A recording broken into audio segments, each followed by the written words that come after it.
영의 언어, 방언이 있었죠. 성경에서 얘기하는 방언. 그리고 또 하나 우리가 찾아냈죠. 꿈, 환상. 이것도 영의 언어라는 것이죠. 그렇다면 방언과 또 다른 영의 언어인 꿈, 환상과의 같은 점이 있다는 거예요. 왜냐하면 같은 영의 언어이기 때문에 같은 점이 있다는 거예요. 그것은 성경이 지금 세 가지를 얘기하고 있습니다. 성경이 고린도전서 14장 2절 방언을 말하는 자는 사람에게 하지 아니하고 하나님께 하나니 이는 알아듣는 자가 없고 영어로 비밀을 말합니다. 자, 방언에 관한 두 가지 특징을 얘기하고 있죠. 즉 영의 언어죠. 영의 언어. 첫째는 뭐죠? 알아듣는 자가 없다라는 것이고 육을 입고 있는 자들이 알아듣지 못한다는 것. 두 번째는 뭐죠? 영으로 비밀을 말한다는 것. 이게 바로 방언의 특징 이꼴 영의 언어의 특징이라는 것이에요.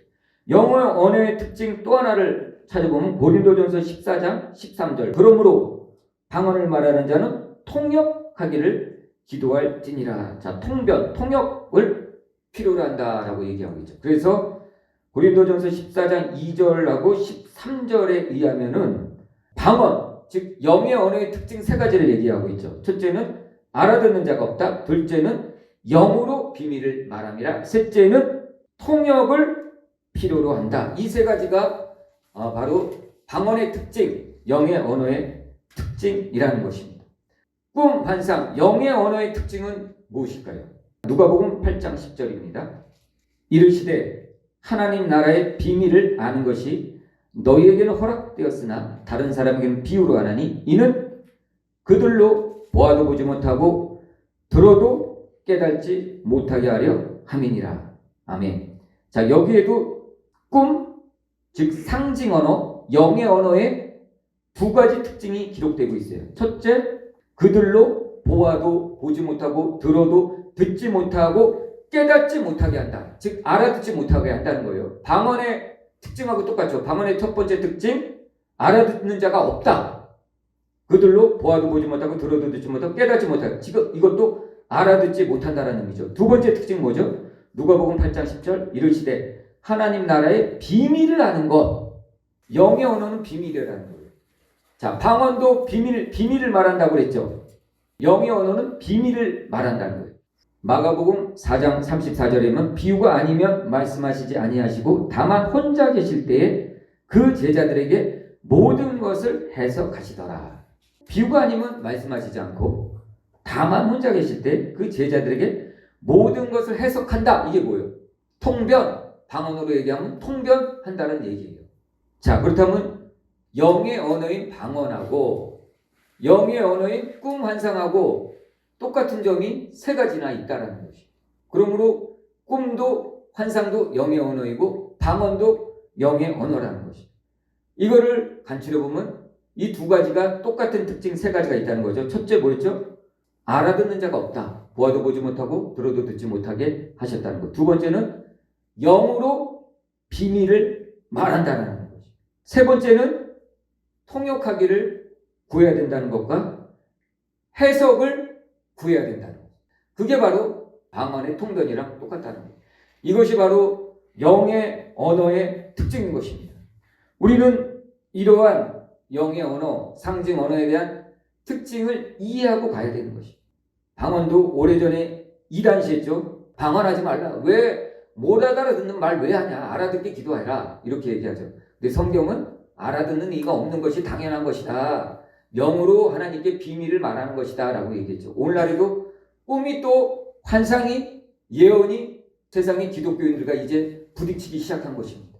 꿈, 환상, 예언 그런 거 하지 말라.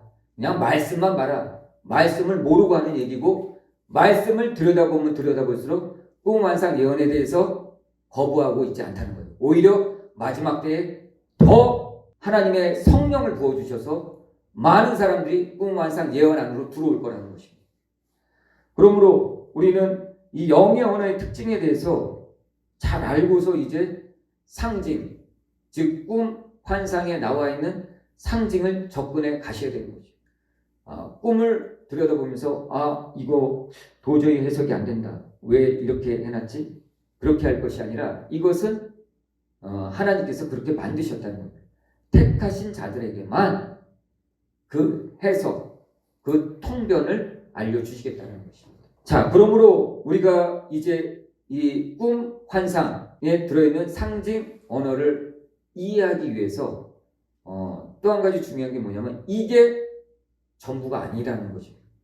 영의 언어는 꿈, 환상이 전부가 아니라는 것이에요.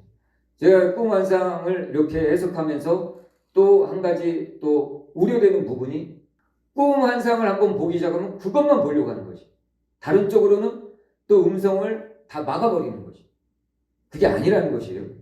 꿈, 환상, 예언은 하나님의 음성을 듣는 하나의 방법이라는 것이 하나의 방법이지 그것만 하나님의 음성 듣는 게 아니라는 것이 그 외에도 성령의 음성, 내적인 음성, 또 여러 사람을 통해서 예언자들을 통해서 또 아이를 통해서 주위 사람을 통해서 또 목사님 설교를 통해서 하나님의 음성은 여러 부분 여러 모양 히브리서 1장 1절에 나와 있죠. 옛적의 선지자를 통해서 여러 부분 여러 모양으로 말씀하셨던 하나님께서 이제는 예수 그리스도를 통하여서 우리들에게 직접 말씀하신다라는 것입니다. 그러므로 우리는 하나님의 음성을 듣는 것을 꿈 환상을 보게 되었다고 해서 꿈 환상 예언에 한정시키면 안 된다는 거예요. 모든 성경이 얘기하듯이 모든 통로를 다 열어놓고 꿈 환상 예언, 성령의 음성, 내적 음성 또 그 외 여러 주위 사람들의 음성까지 다 확인해 가면서 우리가 분별을 해야 될 것입니다.